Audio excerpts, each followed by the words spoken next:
Bonjour, bonjour, bonjour les intimes de Jésus. J'espère que vous allez bien. Moi, je vais très bien par la grâce de Dieu. Que le Seigneur vous bénisse pour tout ce que vous faites pour l'œuvre de Dieu et pour vous-même qui venez d'accepter le Seigneur. Que Dieu vous bénisse. Ce matin, je veux parler à ces personnes-là qui ont accepté le Seigneur Jésus. Ça fait 1 an, 2 ans ou même 1 mois, 2 mois, 3 mois et tout. Je veux vous dire que la Bible dit dans Luc que c'est son esprit qui appelle ses enfants à lui. C'est son esprit qui appelle ses enfants à lui. Ce qui veut dire que si tu as décidé de donner ta vie à Jésus, ne te dis pas que c'est forcément à cause de cette personne-là qui est venue te parler de Jésus. C'est l'Esprit de Dieu qui a permis qu'aujourd'hui tu sois touché parce que cette personne-là a dit et tu as accepté le Seigneur Jésus. Alors je ne sais pas, je ne comprends pas, quelle est cette histoire de paix spirituelle qui ne finit pas et qui commence à déraper complètement, qui commence à sortir complètement de la parole de Dieu. Quand nous voyons notre Seigneur Jésus, lorsqu'il a enseigné ses disciples, après il leur a donné d'être indépendant, c'est-à-dire de ne pas être toujours rattaché à lui. C'est pourquoi vous allez voir que dans la Bible, lorsqu'ils n'ont pas pu guérir cette personne-là qui était malade, qui souffrait de ce démon-là, quand Jésus est venu, il a dit, bande d'hypocrites, combien de temps je vais rester encore avec vous, à vous apprendre, parce qu'il voulait que ses disciples soient indépendants, il ne voulait pas que ses disciples soient accrochés à lui, toujours chercher à demander après Jésus pour pouvoir, parce qu'il savait qu'il n'allait pas être là, il allait partir un jour. Jésus a donné à ses disciples d'être indépendants, il nous a dit, allez et faites de toutes les nations des disciples. Alors c'est quelle histoire de paix spirituelle qui ne finit pas. Aussi, nous voyons Paul qui est parti évangéliser et après qui envoyait des lettres pour savoir comment les gens de Romains, comment les gens d'Éphésiens, comment ils allaient. Il n'est pas resté toujours à aller voir, comme aller les escroquer, à aller dire des choses qui n'honorent pas le Seigneur. Moi, je ne comprends pas aujourd'hui ces personnes-là qui ont aidé des personnes à accepter le Seigneur. Il faut savoir que c'est Jésus que ils ont accepté dans leur vie, c'est pas toi.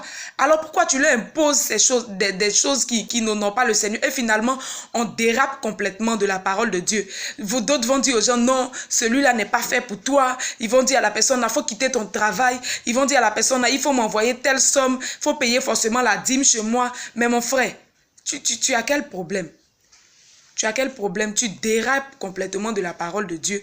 Et aujourd'hui, même ceux même qui peuvent me tuer, mais ce sont ces personnes-là même qui ont accepté Jésus. Il faut savoir que c'est Jésus-Christ qui est mort sur la croix pour toi. Ce n'est pas un homme.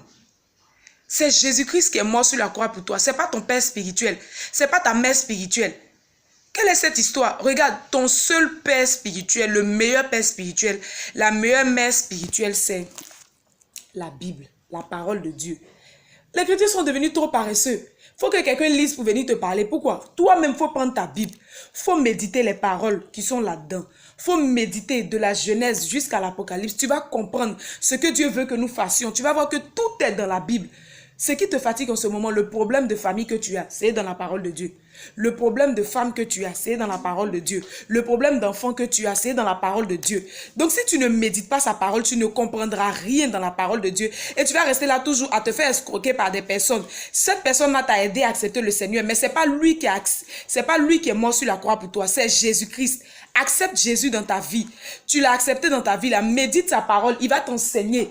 Je ne dis pas que cette personne-là, peut-être qui t'aide à comprendre sa parole est mauvaise, non. Mais si tu ne médites pas toi-même la parole de Dieu, le jour où cette personne-là qui est faite de chair commencera à te dire des choses qui n'honorent pas le Seigneur, tu ne vas pas le savoir. Parce que tu ne médites pas toi-même la parole de Dieu, tu ne sais pas ce que Dieu veut pour ta vie. Sache que Jésus-Christ est mort sur la croix pour toi et ce qu'il veut, c'est que tu puisses lui donner ta vie non seulement, mais que tu puisses marcher dans ses voies. Donc si tu ne médites pas sa parole, tu ne comprendras pas quelles sont ses voies. Je t'invite vraiment à méditer la parole de Dieu, à ne pas t'accrocher à un homme ou à une femme, à ne pas t'accrocher à un père spirituel, à une mère spirituelle et finalement tu ne sais même plus où ta vie va, tu ne sais même plus qu'est-ce qui se passe dans ta vie. Tu es toujours obligé d'aller consulter cette personne-là, comme si c'est un charlatan, comme si c'est un guérisseur. La Bible dit que dans les derniers temps, je répandrai mon esprit sur toute chair. Vos fils et vos filles prophétiseront. Il faut lire ta parole. Actuellement, là, Jésus a répandu. C'est dégagé actuellement. C'est sur tout le monde.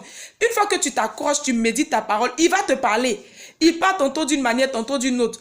Et regarde, ce que l'homme va venir te dire là, c'est souvent la confirmation de ce que tu as reçu. C'est pas forcément il va venir te parler de quelque chose que toi-même tu ne sais pas. Une fois que tu médites la parole de Dieu, tu comprends la parole de Dieu, tu pries concernant cette parole-là que tu as reçue, tu vas voir que ce qu'un homme ou une femme va venir te dire, c'est simplement la confirmation de ce que Dieu t'a déjà dit. Ne laisse pas forcément des gens venir toujours t'étonner sur ta vie. Un enfant de Dieu ne doit pas être étonné de sa vie. Un enfant de Dieu doit être rassuré de ce qu'on vient lui dire. Doit savoir que c'est une confirmation parce que Dieu lui a déjà parlé. Parce que Dieu t'a déjà dit des choses sur ta vie. Mais tu ne le sais pas parce que tu ne médites pas sa parole. Tu ne rentres pas dans sa présence. Entre dans la présence de l'Éternel. Sois intime avec lui et tu vas voir qu'il te dira des grandes choses sur ta vie. Je ne dis pas d'aller dire à ton père spirituel que c'est fini. Non, tu ne veux plus écouter. Mais je veux que toi-même, tu aies l'esprit de discernement et que tu médites sa parole, tu vas voir qu'il a de grandes choses à te dire à toi-même. Il veut te parler à toi-même. Il ne veut pas passer par quelqu'un pour te parler. C'est Jésus qui est le seul chemin, la vérité et la vie. Écoute-le et tu verras. Il te dira de grandes choses sur ta vie. Que le Seigneur te bénisse et qu'il demeure toujours dans ta vie. À la prochaine pour une nouvelle vidéo. Bye bye.